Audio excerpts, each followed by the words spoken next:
Welcome to The Point of View. This is your favorite current affairs show here on Channel 1 Television. On The Point of View, we get the right guests, ask them relevant questions on issues that matter to you. We have a very grim subject for you tonight because we're still reeling from the acquittal and discharge of 47-year-old Yao Asante Jekum, who was jailed for a crime he did not commit. He was incarcerated for 7 years on remand, or 8 years, and then spent another 12 or so basically being held in prison for a crime he did not commit. Tonight, we will hear some of the story, but also speak to two very important people to see how we can use this case to solve a much broader problem with our criminal justice system. Stay with us.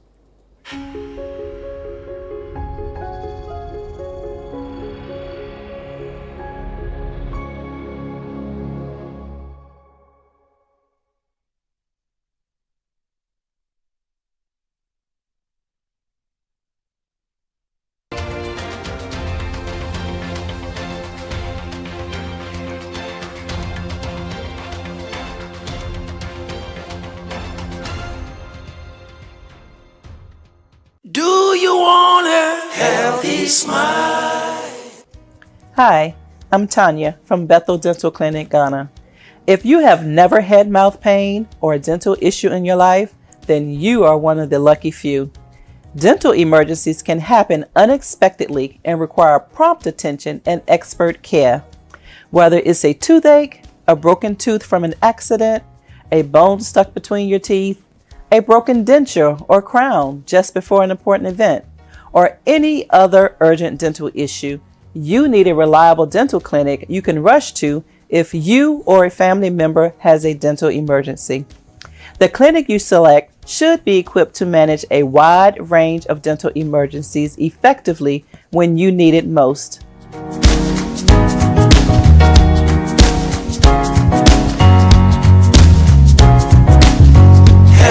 Smile.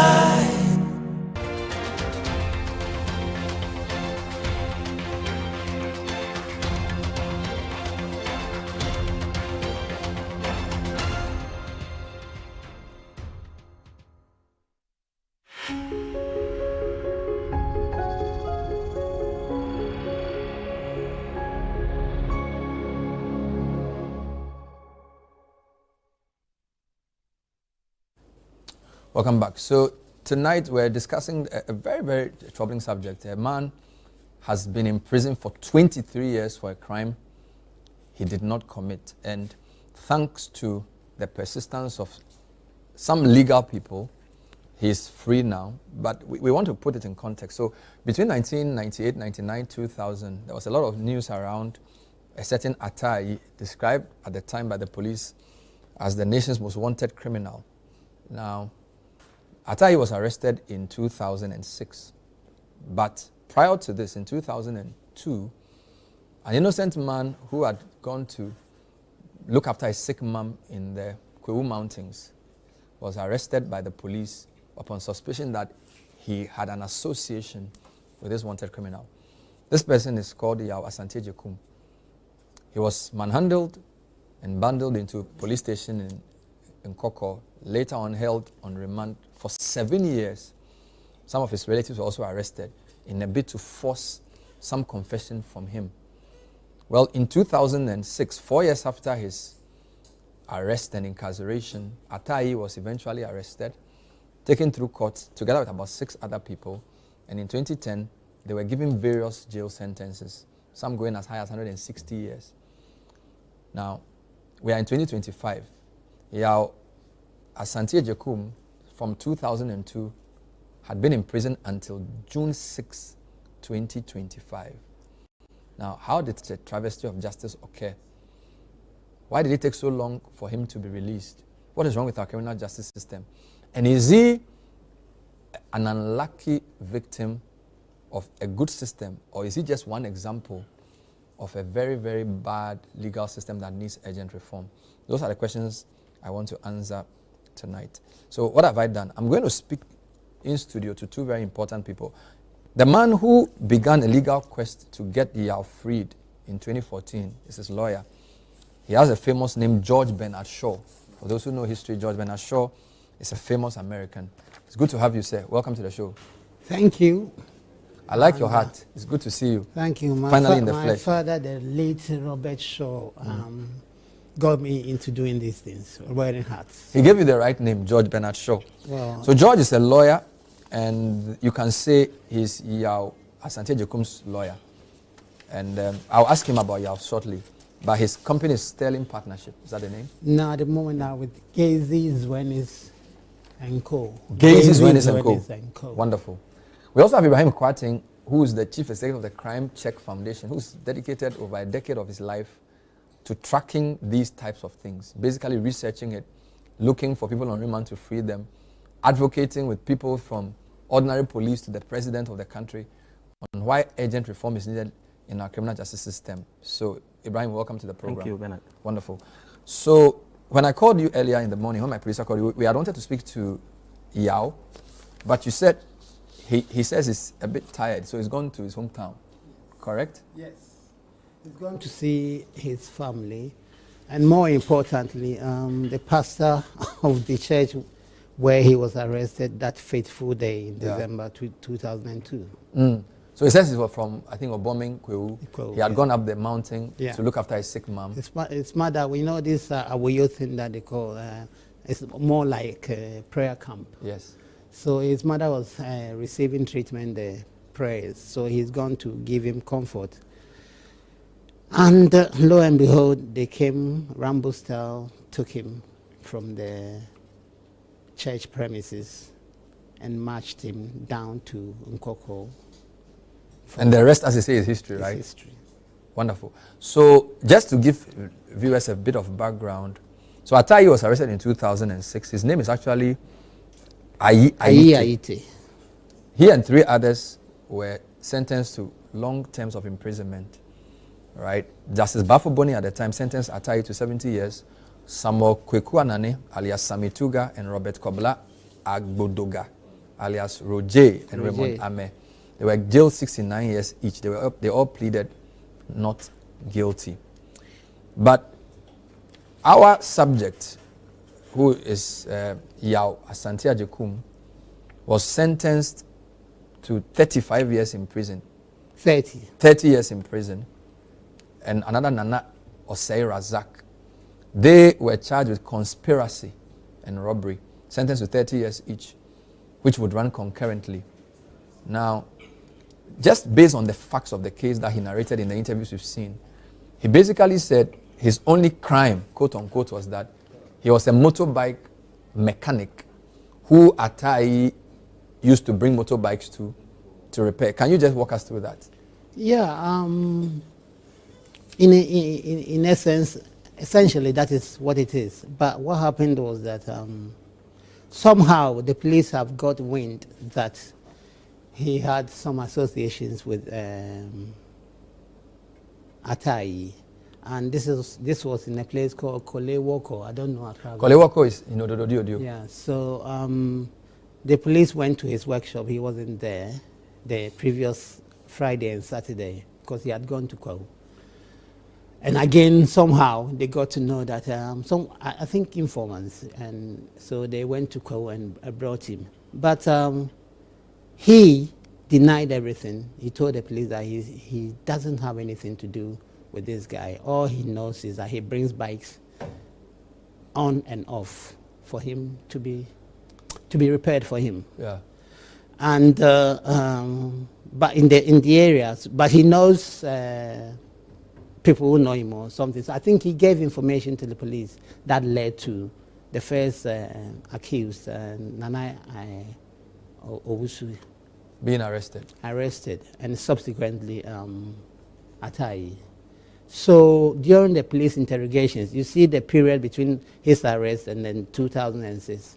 I think, according to them, they were really, really beaten up. I mean, tortured.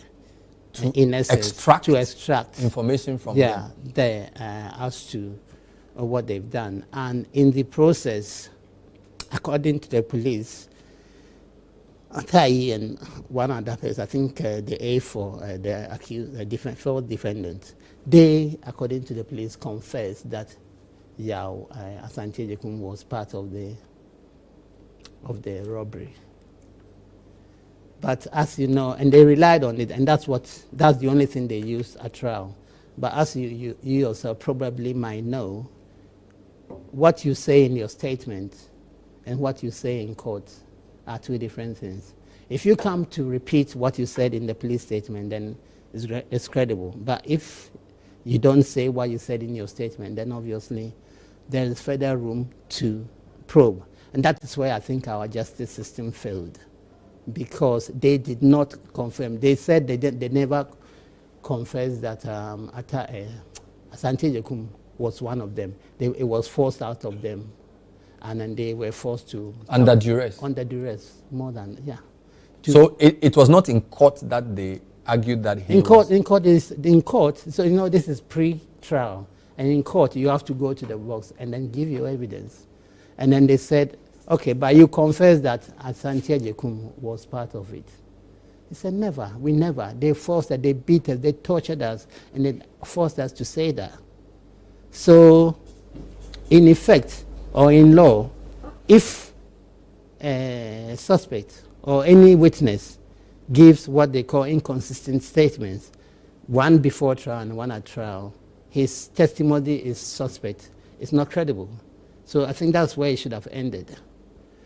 More so, even more so, when one of the accused persons, Razak, he then pleaded guilty, because they had all pleaded not guilty. Razak pleaded guilty and then turned prosecution witness. The prosecution used him as part of their case. And then after telling the court about how the robbery and everything was planned and executed, he said, but I have one thing to say. Asante Jekum wasn't part of it. He's not part of us. So all these are the things that I used. So on what basis did the court jail him? So all of this you are saying was prior to your entry into the case. These things that the people said. That happened. I was then in England practicing law. So so beyond the statement that was written that he was part, nothing in the evidence process proved that he was part. Yeah, because he wasn't at the crime of sin. And yet he was jailed 30 years. Yes. And that's another flaw in the justice system, because he had no lawyer. He had no lawyer? Yeah, he had no lawyer. He did his own cross-examination. He conducted trial himself, apart from the early days when one lawyer by name Annan or something was assigned to him. But later on in the proceedings, I think he stopped going to court. And then Asante Jekum, from the proceedings, he himself was his own lawyer. We will come to that. I wanted to just show a short video, because I believe when he was released last Thursday, Last Saturday, I think, yes, he said a few things to the media. I don't know if we have that here. If we do, we can show it now.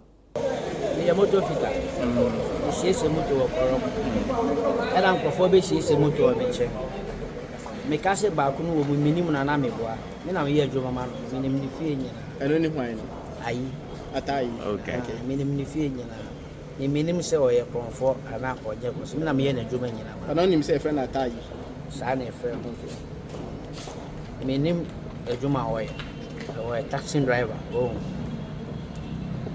enti debi me wo no ma me yare na me ko no am wa sorry dem na be che me se ye hwehwe me se me no ma kwa koboko me kan bibia o ma njantu e ma ye che me anti me sister be tu waju more than 6 months. They call remand 8 years. Try remand 8 months. 2010, they jail me 30 years. See me when you say me free. See I'm a shop, not more shop. Oh, shop no good. Me now for phone na. Shop now you then. She moto. Me am me shop. No way. They will corrupt. And I'm me bad boy back. And I or so now we like 1 month. Next month. So they were me bonya me pie. No be who say asem e dey to me so. Yeni mu three. Watch I say. And they attack him say me na conform here conform. Me so me more no da. Me medjuma na me. Watch I say. Enti obi be adwuma ma. Won't be bisan say adwuma be no ye. Ansa no ye na adwuma ma. Me kan bibia e ma je Mr. Bafo bono no po ya de bo ma me. ɔyɛ adeɛ paa ɛma me lawyer nyina se deɛ ɛbɛsi na ɛsi mmara so nyame apagya no saa ɛna akɔtoma bi sɛ kofie na kwedo a yɛde ba wo no na nhyɛ da ɛni sɛ yɛde ba wo no wofele sɛn mefili up sɛ ɔma ayɛ fɛ ɔma hwehwɛ mu ahu sɛ ampa me ne mu ho hwee ɛkyerɛ sɛ sɛ wosiesie moto mu obi a sɛ ɛnsɛ sɛ yɛde korɔ no bɛtɔɔ so sɛ ɛyɛ mdɛ sɛ ɔma hwɛ wɔn ma hu sɛ me ne mu ho biribia nti mo nyina mena mo ase So you heard it from the horse's own mouth. Let me just finally ask you before I come to my other guest. So how did you hear about this case and when did you get involved?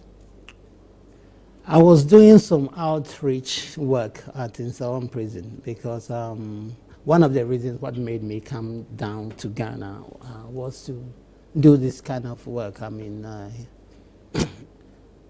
prisoners' welfare, criminal justice issues. So the then second in command of the prison, his name, Oswan Ponsa, called me and told me that, Counsel, I know you are passionate about these issues.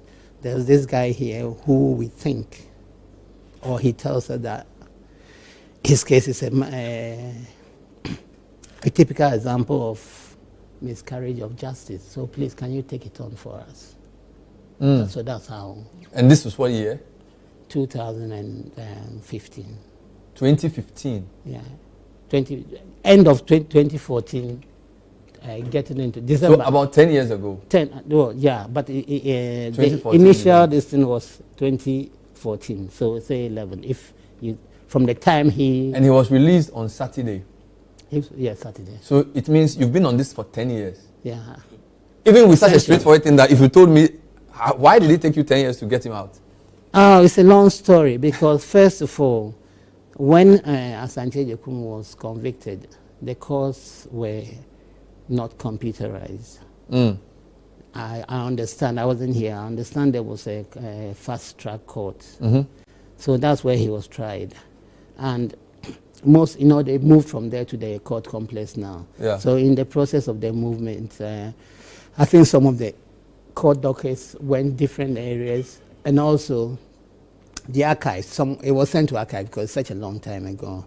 So we began by what's his name? Asante Jekum himself had what they call record of proceedings, his trial. He had some of it. So that was my starting point. Wow. And then because I couldn't get any other source for the documents, they are co-defendants who in prison they call case partners or whatever. So we will contact this who have putting them together over the years. Just so getting the information together was a long time. Yeah, it took 2019 before I got what I thought was from 2014. It took you 5 years to get all the arsenal you needed. Yes. And then whereas if I could have gone to the records computer, because when you file notice of appeal, then the court you ask for the proceedings, and then the registrar. So the court didn't have that, so you had to find it yourself. Yeah. And it took you almost 5 years to get that.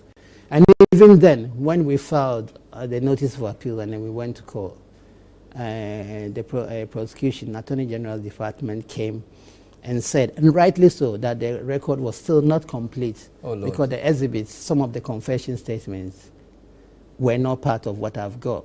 So that was when, through 2019, it was adjourned against Synedine. Oh, Lord. And between that time and last year is when I managed to get the full complement. Wow. Yes. And prior to this, he had been in prison from 2002 to 2010, and which is already a crime on its own. Yes. A whole problem. Remand, that's part of the thing that the advocacy you want to do should concentrate on, because the remand regime is inhuman. Wow. Yeah. Let's take a breather and think about this. So we are speaking to two people, the lawyer for Yaw Asante Jekum, who thankfully has been released after 23 years of unfair incarceration.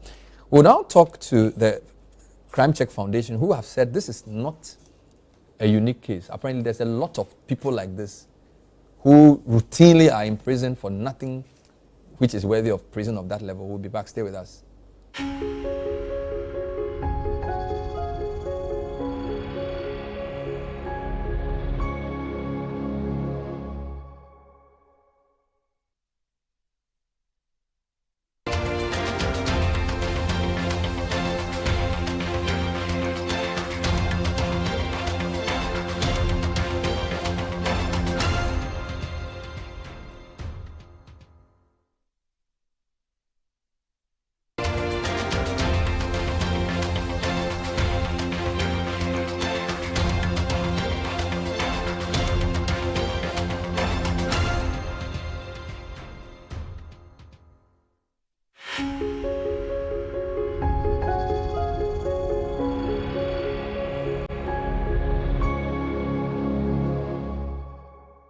Remember who we are singing now.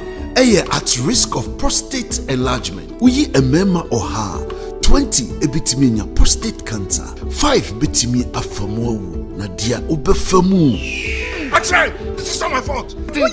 And to wada, entina midi maniche Executive Prostate Center. Executive Prostate Center is a unique medical center where we harmonize in-depth traditional medicine with cutting-edge science and technology to cure, to treat, and to prevent diseases like prostate enlargement, prostate cancer. Executive Prostate Center. Madame facilities no any professional medical care. Sisi a bibia clear system no. Ye nro ne so de natural. Into we koso afama ye. Executive Prostate Center. My cured. Imagine waking up to serenity every day, surrounded by nature's beauty and luxury at your fingertips in a gated estate you can be proud to call your home. Welcome to Western Villas, located at Ai Mensa, where our stunning homes redefine elegance. At Western Villas, each home is a masterpiece, designed with precision and love. From swimming pool, gym, playground, beautiful landscaped gardens and private balconies, making every day feel like a retreat. We also have executive plots for sale at McCarthy Hill, strategically located and offer unparalleled views, easy access to amenities, and endless possibilities for executive living. With just 5% deposit, you can reserve your space. Contact us today to learn more about our luxury homes at Ai Mensa or executive plots at McCarthy Hill. Call us now on 0536 502295 or visit www.westernvillas.com for more information.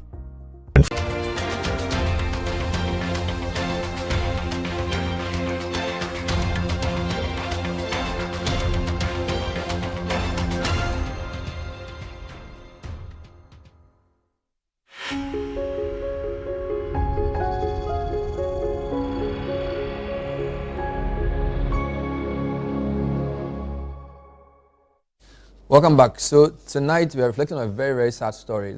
Of course, it's a happy story in a way, but it's also a sad story, right? I mean, to be arrested in 2002, when you are basically going to help your sick mom, tortured and forced to write things that are not true, other people incriminating you with false statements, kept in incarceration for 7 years before even being properly convicted, of course, wrongly, and then spending 23 years of your life in prison. When you are sent to prison, your daughter is a month old, and you only get to finally see her fully when she's a 24-year-old girl or 23-year-old girl. Really sad. Now, Ibrahim, what do you do, by the way, so that people know you before I even get to you? Yeah, so in the criminal justice space, I do a lot. Crime Check Foundation does a lot in the criminal justice space. We do a lot of advocacy. We go to the prisons, interview prisoners, get them released under our petty offenders project by paying their fines, and then reintegrate most of them into society under our ex-convict reintegration project. So we are just coming from Winneba local prison, where we released 4. Because when we called you in the morning, we were Winneba. Yeah, sure. So you were going to release 4? Absolutely, and we were going to inform. So that has been our work. That's your work. For how long have you been doing this work? 10 years now. And you are looking at people who are on remand? Or everything? Over everything. So I know how this year Asante Ajekum's matter has affected you. It has affected you because perhaps you are not aware of the excesses, within our criminal justice system, especially our prison system. And if we pride ourselves as a, with tall accolades, as a country that prides ourselves as a beacon of democracy, as a champion of human rights, we are just making mockery of ourselves as a nation. So let me give you just 2 examples. So forcing accused persons, extracting information forcibly from accused persons. So there is this story. Douglas and about 8 people are currently at the condemned block at the Nsawam Medium Security Prison. So someone committed murder. Douglas was apprehended. The police asked him, "We suspect you didn't do it alone, you did it with other people." He said, after, careful thought, he said, "No, I don't want to go to prison alone. Bernard Abler is my friend. he causes trouble at times. He mentions your name. Hey. He mentions other people's names. And there are 9 of them are still there. They were condemned to death. I'm not sure they have come to life, because after serving some time at the condemned block, you come to life in prison. That is not the only case. We have Tenge, who was given... This is a real case you are telling me? Absolutely. We have Tete and Tenge, because we've done lots of interviews. I interviewed Atai in 2017. You know, we will come to that. Now, so Tete and Tenge. Tete knew nothing. Tenge committed murder. The police beat him mercilessly. You did it with someone. Confess. And he had to confess under duress by mentioning just any name. Tete. And Tete spent 36 years in prison before he was given presidential pardon. So we could go on and on and on. So there are more of this? More and more. Go to our remand blocks. I told you that we are going to court, to, the Supreme Court for enforcement of a provision. Article 15 is clear. You don't put accused persons in prison's custody. No. Now, they are innocent until proven guilty by a court of competent jurisdiction. And then, unfortunately, we don't have a single jail in Ghana. We don't have a single jail in Ghana. We have prisons. What's the difference? So the difference is that it's rather unfortunate. The media uses the terms interchangeably. So a jail is, a facility, short term. It holds prisoners when they are on trial, so that when they are guilty, they go to prison. So a jail is possibly closer to the court? Absolutely. Now, what we have, the unfortunate scenario, is that because we don't have jails, they have a funny way getting remand blocks within prisons. Put accused persons, don't care about them. The policeman puts them there. They may have been transferred. They may decide not to go pick them to court. After all, who pays their fuel? Look at Nsawam. So a police can forget about a remand person. Absolutely. He becomes the Lord. And the court does not know where the guy is. No one cares about that. And so what is happening is that we have remand blocks. And when I spoke to President Mahama about 7-8 months ago, he said before leaving office, he tasked Nsawam to construct a modern remand block. But the point is... It's not even supposed to be in Nsawam. No. It's supposed to be close to the court. That is why we are going to the Supreme Court, because Article 15 is clear. So we are going for enforcement of the provision that clearly stipulates that you don't put accused persons in undesirable locations. So just imagine the psychological and the physical torture that accused persons are predisposed to. The person is not a prisoner yet. Article 15(3), a person who has not been convicted of a criminal offense shall not be treated as a convicted person. Absolutely. And shall be kept separately from convicted persons. So this is Article 15(3). Clearly. This is what should be enforced. Clearly. There is no enforcement. So instead of government establishing jails, that should be closer to the courts. I told you I returned from the US recently, where I visited some jails. Instead of us having, and we can do it, we rather put them on remand. And the conditions at the remand blocks are terrible. Are you saying it's worse than a prison? Where the convicts share. Serious? Which is even terrible, we know. But this is hell on earth. Is it because there are so many people on remand, there's no space? Absolutely. And then most of the CIDs are missing. Most of the dockets are missing. So lawyer just said that so Yaw Santia Jokum was lucky because they were able to get his record of proceedings. Now, most of the prisoners are in there. They are unable to trace their record of proceedings because we don't have a computerized system. So crime check with the USAID, Justice Sector Support Activity, the case tracking system to track criminal cases. But I'm not sure they had enough funds to continue. So we are back to square one. So ask yourself, go to the prison and ask most of them whether they have their record of proceedings or they can have access to their record of proceedings. They don't have any record. Now, with regards to the Yaw Santia Jokum thing, I would want to chip in this. The media frenzy, when there is a case about suspected hardened criminals, the media does a trial, usually. They nurture the trial, they water it, harvest it beautifully. So if you are not careful, you'll be drawn into the narrative, negative narrative. Condemn the person even before the court starts. And I'm careful, in saying this, but it is possible that, it could affect the judicial decision. Yeah, I actually said, I watched 2 interviews, Nanaba and then GH1. He said, at the time, because robbers were worrying people, and Osina system now you're hot, so the judges were not prepared to listen to anything because it looked like the system wanted Atai and his accomplices jailed. So I think you are absolutely. And Atai made a similar. He said most of how do you call it, the charges against him are trumped up charges. He admits that he committed some crimes, but some of the charges are completely false charges because of the frenzy. You have this interview with Atai. Yeah. Can you share it with me? Full interview. Yeah. How long you talk? About 7 years ago, 8 years ago. A comprehensive interview. He told you did me, it yourself? Yes, I did it at a maximum.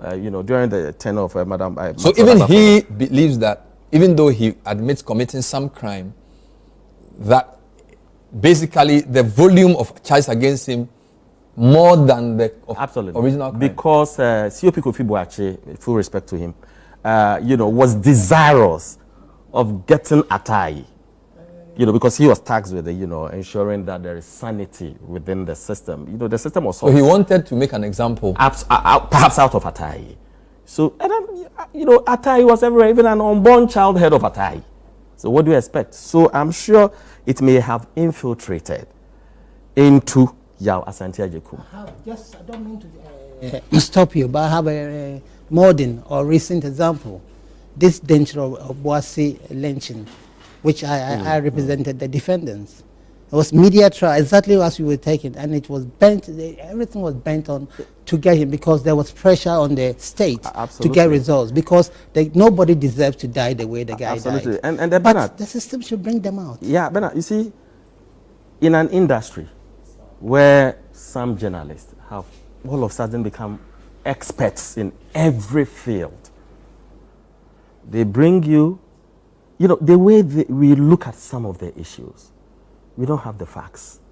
But then we have also contributed largely to the framing, the negative framing of accused persons, even before they go to court. So I think these are issues that we have to look at before it is too late. Now, date of arrest. Yao Asante Agyekum was arrested in 2002, but convicted in 2010. Was he given a date of arrest? Was it subtracted? Yeah, the 30 years.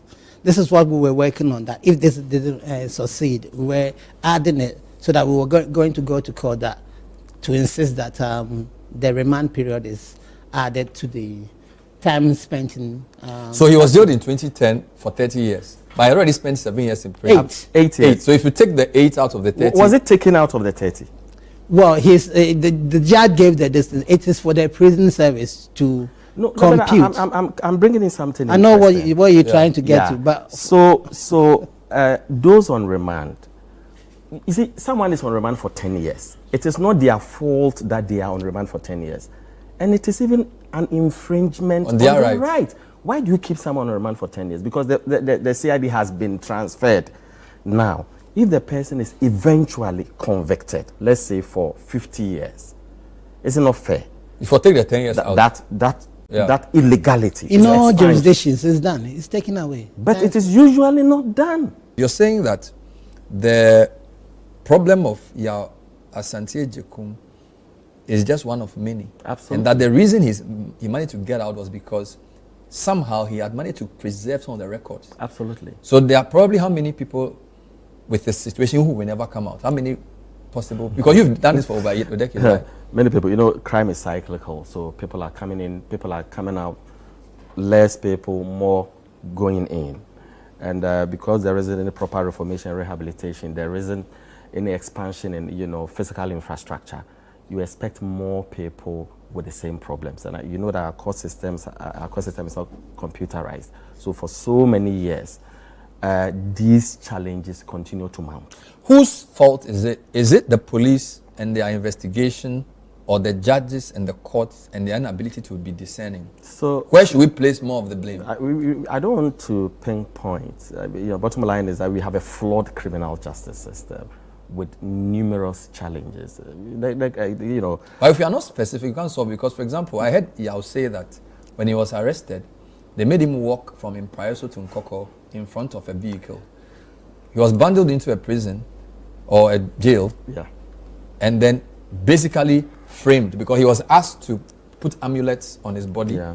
They put guns in front of him and they took shots of him. But Bernard, you know those who do these things. So it's a police, right? The police, absolutely. Yes. You know, That it's is the gateway to the Yeah. criminal justice system.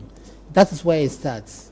Arrest, interrogation, because first, the mode of arrest, he wasn't even, he's supposed, the Constitution says they should tell them or their relatives as on their point of arrest what they've done so that somebody can contact them. They don't do this. They keep you beyond the 48 hours. And the calls come in because when we make applications, because in England, if the arrest is not lawful, the judge will set the accused person free. They walk. But let me read something that a Sankuma posted a few days ago, quoting Court of Appeal Judge Akabuafo. Aka is wonderful. So, and this extract My was Lord. posted, I think, in March 2025. And if you have it, please put it on the screen. So I'm reading paragraph 20 and 26 of his judgment. My lords, another aspect of this appeal on which I wish to express my opinion concerns the reason for the appellant's arrest in the first place. In my view, this case, like a few others I've had the opportunity to review, presents and reveals a troubling trend in the manner in which investigations are conducted by the police and prosecutions are carried out in the courts. So there are two sides. Investigations conducted, prosecutions carried out. In this case, I question why the appellant was arrested. As the record of appeal reveals that apart from the statement of persons arrested alongside the appellant, who indicated that he was part of the robbery, no independent evidence linking the appellant to the robbery was obtained by the police. Deja vu. Then let me jump to 26. My lords, in my respectful opinion, the time has come to be blunt with investigators. Arresting an individual solely based on another person's statement without a thorough independent investigation poses significant risks. Apart from the obvious ethical lapses inherent in a laissez-faire attitude towards investigating accusations, the accuser may have personal motives, Right. such as revenge, bias, misidentification, or even deliberate deception and deflection of attention from actual perpetrators, leading to wrongful arrest. Moreover, such practices encourage arbitrary policing, fostering abuse of power and the erosion of public trust in law enforcement. They also create opportunities for individuals to manipulate the system for personal gain. Using arrest to settle scores, eliminate rivals, or shield actual perpetrators, it is imperative that investigations supported by corroborating evidence, such as forensic proof, surveillance footage, and credible eyewitness testimony, to mitigate this risk and uphold justice. This is a concurring opinion by Akabuafo J.A. in Isaka Abubakar at Ragajima versus the Republic, posted on LinkedIn by Ace Anan Ankoma. This seems to be systemic. From what he's saying. That's the Absolutely. word, systemic. Yeah. It's a structural problem. And we need to confront it immediately. So your case in Supreme Court is to ask for jails to be built? Absolutely. So we are going for enforcement of a constitutional provision. So we are not going for interpretation because it is already in articles, it is already captured in Article 15. So we are going to ensure. So when our claims, as the reliefs, are upheld, then it will be difficult for any judge to remand an accused person. Unless there is a proper jail facility. Absolutely. You can't take them to prison. Why do you make a person a prisoner? When will the matter be heard? Well, I'll tell you behind closed doors. All right. But I feel like it's important for the media to follow it as well. Yeah. So we are looking at, our lawyers are working assiduously. So we are looking at September because we want to put up a strong, a team to present and the matter at the because Supreme you've Court. spoken to the president in the past, the executive is aware of the need to construct these things. Absolutely. So the court cannot use lack of resources as an excuse. For President Mahama, the government over the years, successive governments think that one of the ways of addressing the remand problem is to have remand blocks, proper remand blocks. That is why President Mahama tasked, them to construct a new remand block. But I think the idea was shelved after he left power. But what we are saying is that that is not going to be the panacea to the problems confronting accused persons. we don't want them to be housed in prison facilities. There should be jails. Security should be a bit lax because they have not been convicted. What about justice for all? We've heard the judiciary say they have a justice for all program. Yeah, it was an important intervention. It was, I think, so is it still running? leadership, I think it's, but on a very, very low because key. of funding. And, yeah, it started very well, but it's gone down again. Wow. Look, this is very, very serious indeed. By the way, you said something in a previous interview that in some jurisdictions, if a person is wrongfully incarcerated, you said in the UK, the person is paid £1,500 per day. Yeah. So I was calculating how long he has spent. So he has spent 23 years in prison. If you multiply 23 years by, say, 365 days times 1,005, he should be getting almost £13 million. If he were in Britain, yes, but because he's done 23 times 365 by £1,500. He should be getting almost £12.5 million as compensation. that is even conservative because that is for the first year, 1,500 per day. From the second year, it jumps to 2,500 a day. Oh, wow. So it means that he should be... But you see, there's a cap. They put a cap at $1 million, but it's been challenged. And, but still, hopefully. But in Ghana, because in the interview he said that he's left all issues of retribution and compensation to the lawyer. He just wants to get a new job. Are you putting minded? more pressure on me? Yeah, are you, because you cannot work for 10 years for somebody to free the person and leave the person to hang, right? No. And this is a travesty of justice. So there obviously has to be an example. The state has to pay so that it will give the impetus for them to do what he's asking. We want the support of the judiciary to make this like a landmark case as the watershed as to wrongful incarcerations and convictions, because the system is anemic, is endemic, and is fraught with a lot of deficiencies, especially the interrogation and then the investigation side, because that is where the problems began. If proper investigations are conducted, we won't get here. So if the state is made to pay massively, then there will be a check on police officers who go wayward and don't do their jobs. And then eventually it will filter, because my co-panelist said about the fact that we are priding ourselves as a democracy, human rights champion. But the reality, especially in the criminal justice system, is not there. And if the state will suffer, and then the only way this can be ameliorated, I believe, is heavy sanctions. Because when they have to pay money, they will say, hey, we don't want to pay this money again, so let's bring the reforms. Can I question a lawyer on the issue of compensation? I would urge you to proceed with cautious optimism with regards to the money. So if you are thinking of maybe, because obviously you have your cut of another summer hat, then you offer another hat, then you may be disappointed, because I've worked with some lawyers on lots of cases like this. Yes, you win the compensation, likely, if it is credible. Of course, there's a landmark case, but you may not get the money. The AG will tell you, government has no money. Yes, you've won, but we don't have the money. Well, we should allow but that is the point. That is where we need the advocacy. Nobody is above the law. So even if the AG will say that, we have to find a way, right? We have to find it, because other than that, people will, people's freedom, and that is troubling, trampled on willy-nilly.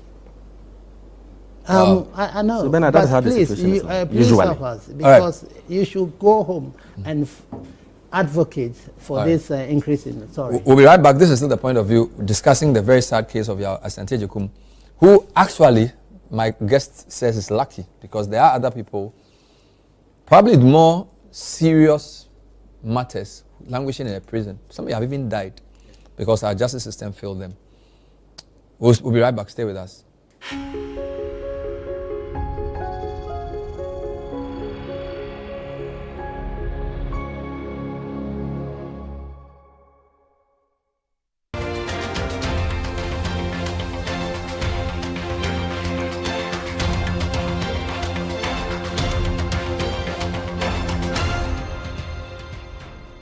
Where to get polytank? Oh, and you're fine. Go straight. No, I want for left, right. That's right. Ghana na ye wono. Se woni dwomu a na ye data. Oh no! Abe, na here. Me pe polytank ato. Enu nti na me nua ba yo tu bia be na ba hayo. Ofu se bia e de entwa ye kura. Akuya bulambo kotoman. Emu ha. Like they took my eyes. Go to the distributor and you give the original polytank. Polytank. You hear the sound? Polytank. Papananka Sankasa. Remember who we are singing now. At risk of prostate enlargement. We a member or her 20 ebitiminya prostate cancer. 5 bitimi afamu nadia obefamu. Actually, this is not my fault. And to wada entina medi mani Executive Prostate Center. Executive Prostate Center is a unique medical center where we harmonize in-depth traditional medicine with cutting-edge science and technology to cure, to treat, and to prevent diseases like prostate enlargement, prostate cancer. Executive Prostate Center. Madame facilities no any professional medical care. Sisi a bibia clear system ni. Ye nro ne so de natural. Into we koso afa ma ye. Executive Prostate Center. My cured.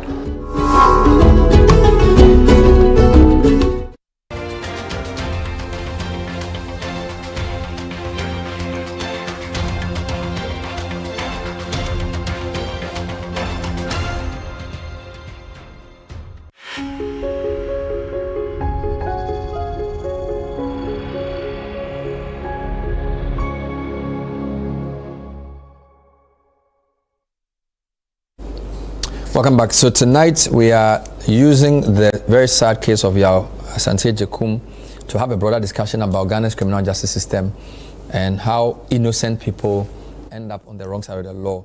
In studio, Bernard Shaw, the lawyer for Yao, who after 11 years has been able to release him. The man has been in prison for 23 years.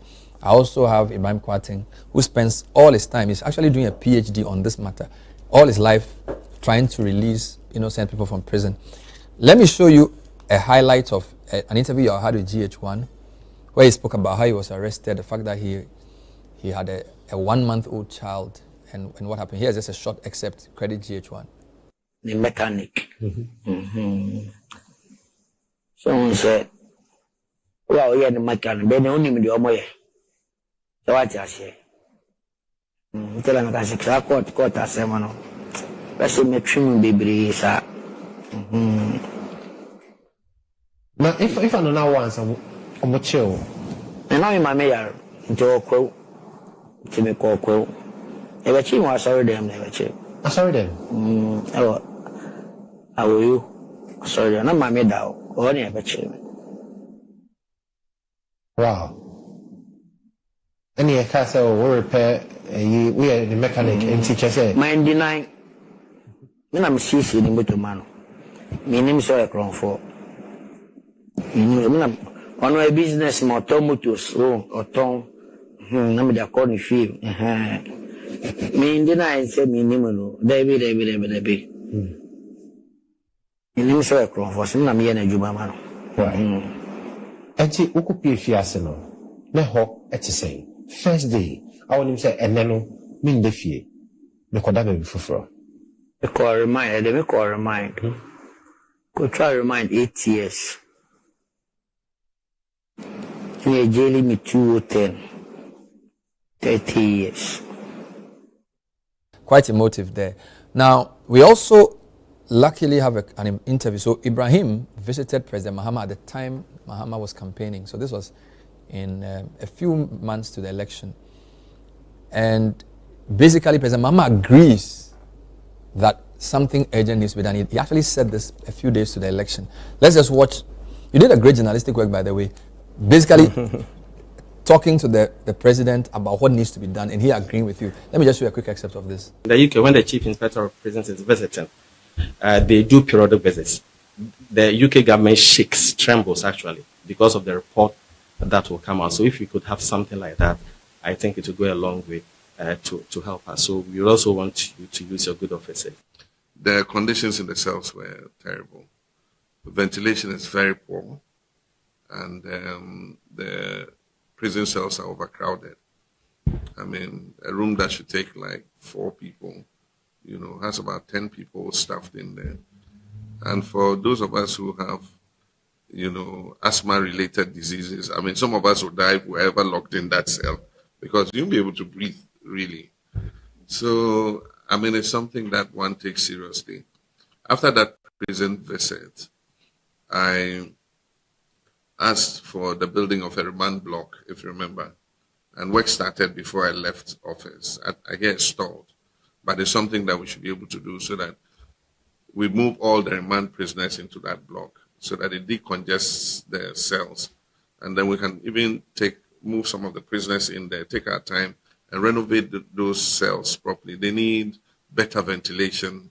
There must be a way to get fresh air into those prisons, into those cells, and then also they have an infirmary that is nothing to write home about. I think even a school's clinic is much better than the Sawam infirmary that I saw. So you're preaching to the converted when you talk about prison reform of prison conditions.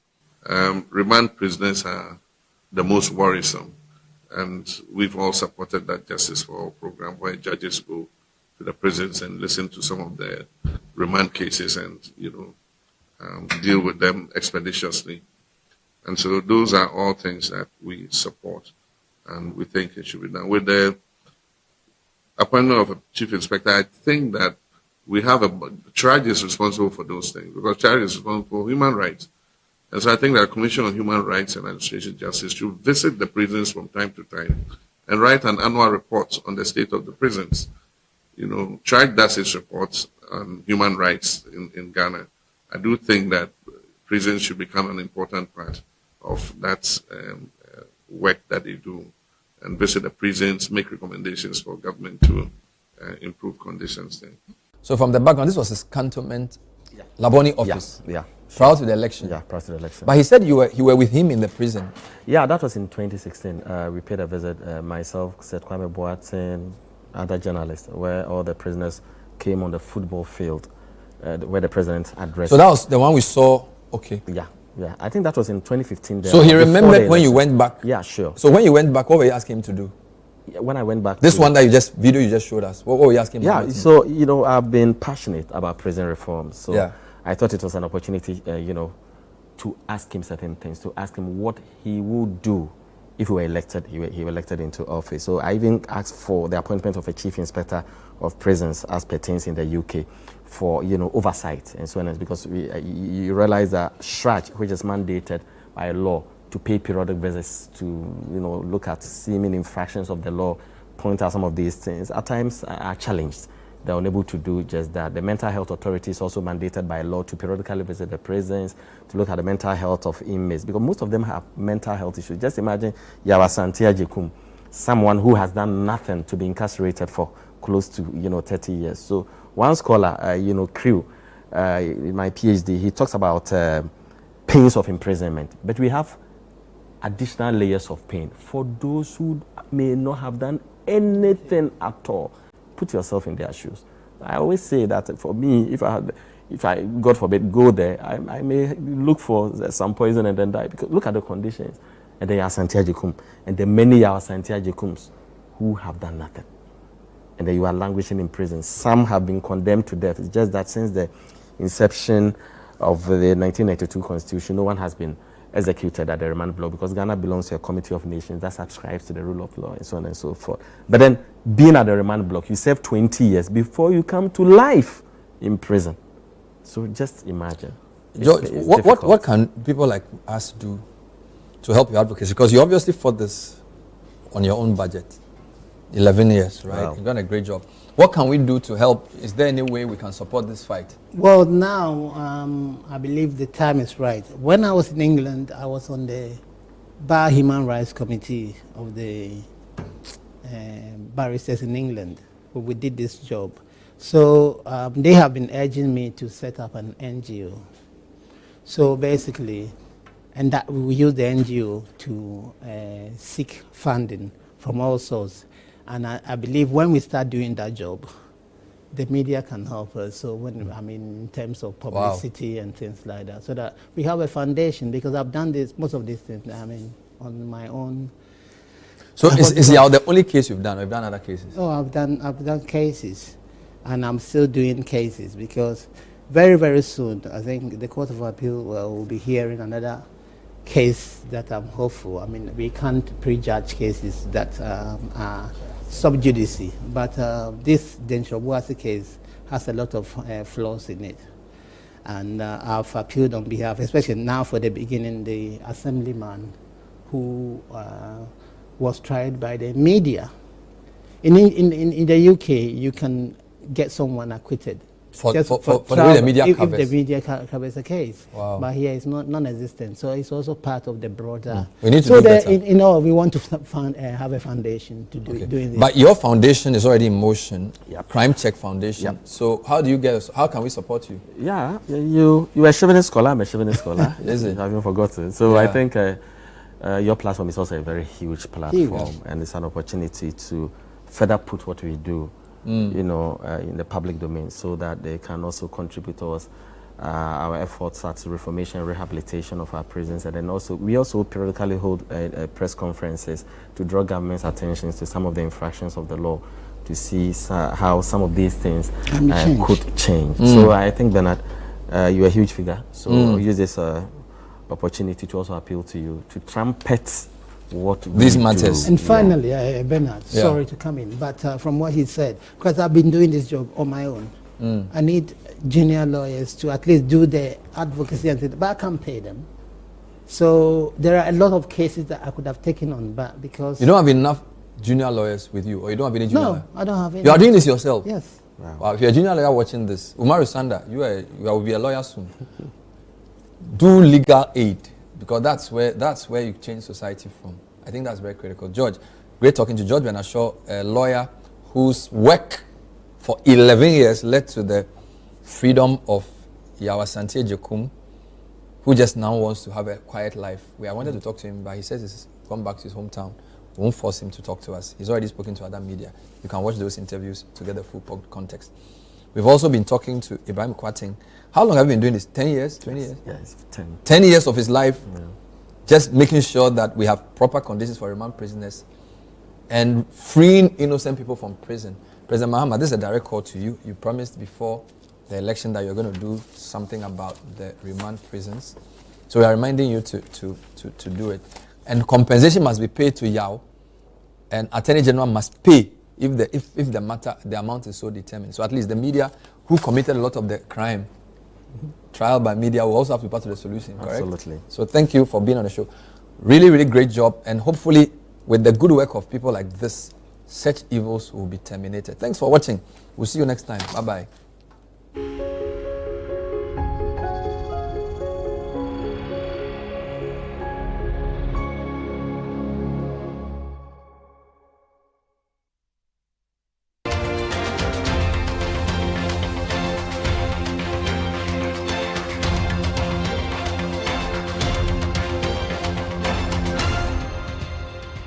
Thank you.